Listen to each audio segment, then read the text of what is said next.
Thank you, Lex, for those kind remarks, and quite frankly, I want to thank you for your willingness to wear all of those hats. You know, running a major business like the Taylor Group is a full-time job, and to have someone like Lex who's willing to give back to his state and give back to his community by being willing to serve on the board of the Mississippi Manufacturers Association, by being willing to serve on the SWIB board, and then of course by taking on the role as chairman of the Mississippi Economic Council, MEC, our state's Chamber of Commerce, says an awful lot about not only his business acumen, which I think everyone in this facility understands and knows very well, but also his commitment to making Mississippi an even better place.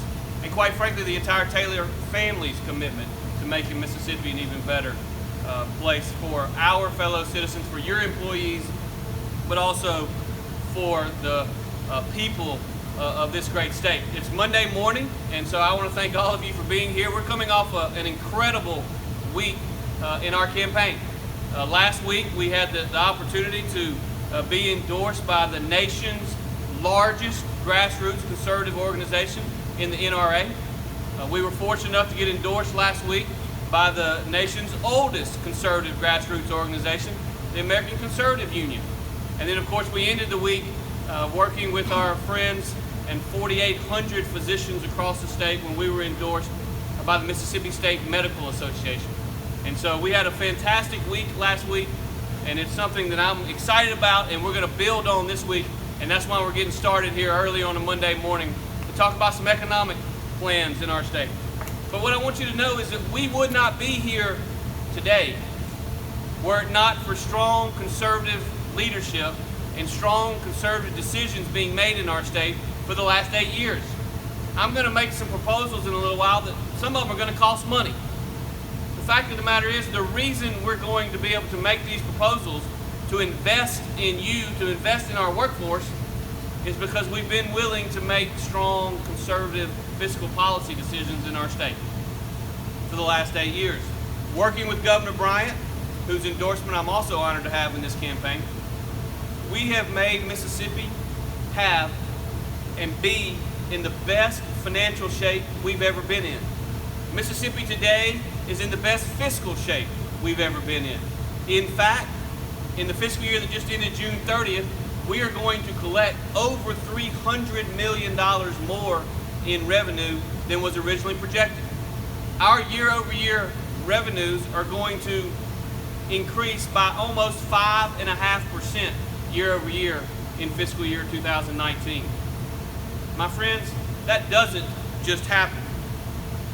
It happens because of good, strong leadership in our state capital. It also happens because good policies are passed. It was just, I can't recall exactly, maybe 3 to 4 years ago, when I stood in a very similar facility with many of you and proposed the Taxpayer Pay Raise Act. It was a policy that was able to return capital back to our job creators, who are now, thanks in large part to that particular passage in the Mississippi legislature, and then immediately followed by President Trump getting elected, who then soon also said we need to have policies that allow our job creators to reinvest back in their facilities. Because in the long term, the big winners there are our nation's economy and our nation's workers. So that's the reason we're able to be here today, and the reason I am so happy to be able to come before you here 22 days before an election. Not that I'm keeping count or anything, but some 22 days before the election, and make these proposals. I believe in Mississippi that we need to work to promote a culture of work and to enable Mississippi's workforce to compete with anyone, anywhere in the country, and in fact, anyone, anywhere in the world. The thing that this business really illustrates is that Mississippians can compete. We have gone on a Mississippi Competes tour over the last several months, and we've seen business after business that are similar to this particular company that we're at today. You not only ship these parts and generators to Canton and Madison, you ship them all over the globe. Your competitors are from other parts of the country and other parts of the world. You compete every single day and you win every single day. Mississippians can compete. Mississippians can win. Now, since the turn of the century, we have seen American jobs go overseas. We've seen automation leave people behind. We've seen our economy change and training programs take far too long to catch up. But there's good news. In Mississippi, our unemployment rate is the lowest it's ever been in state history. Our economy is growing and we are creating tens of thousands new jobs. But for us to continue to compete into the future, it will take a commitment to competition to keep up with our neighbors. Work is changing. The jobs that paid well 50 years ago are not as strong today, and skilled trades are soaring. We need the next generation of Mississippi workers to be equipped to take on any job. With the right training, they can and they will. Today I am laying out a bold investment strategy, $100 million for a modern Mississippi workforce. With this plan, Mississippi can become a ready-to-work state and attract investment from all over the world. Here are the specific proposals for today. $2.5 million in grants to assist our local communities in becoming certified as work ready. $1 million investment in incentives for high school graduates to earn industry credentials.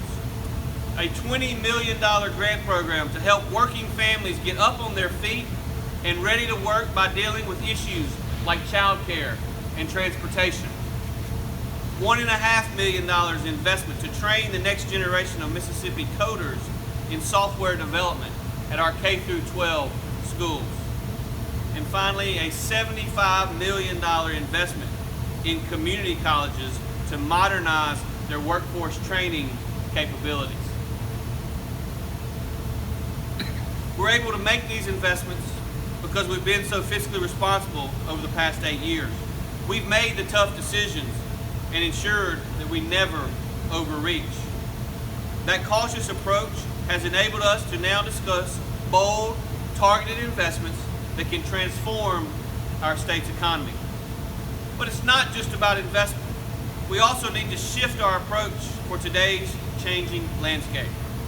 We need to prepare our kids for jobs of the future by exposing every Mississippi student to computer science and/or coding courses before their high school graduation.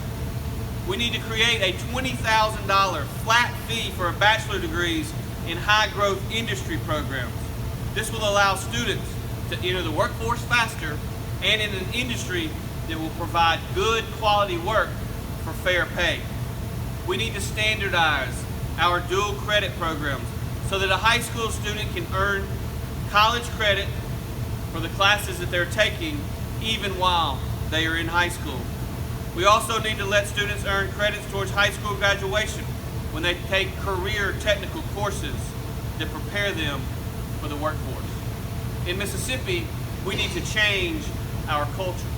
Work is good. It is good for your family.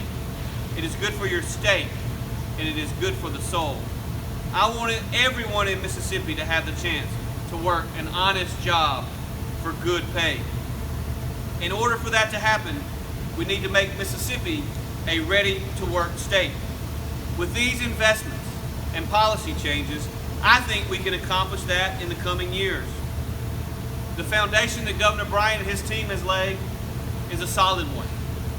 These proposals today are about building on that foundation. We can attract investment, we can grow jobs, and we can help Mississippians find a calling. Now I know putting together these plans and getting it accomplished in the actual execution, I know better than most that it will be hard work, but it will be worth it. When more Mississippi families have food on the table, food that they paid for with their strong salary that they earned at a job that they love, then we'll know we were successful. That is our job in state government. Job creation is our #1 priority in state government. But we have a philosophy which says government does not create jobs. Government creates the environment which encourages those in the private sector to invest capital and create jobs. And with these policy proposals, we will make even further steps in creating that environment which attracts more capital investment into our state, which creates more jobs for more of our people in our state. And I believe that is a goal that is very worthy. It will be my top priority as governor of the great state of Mississippi. Thank you all for being here today, and I'll be happy to take a few easy questions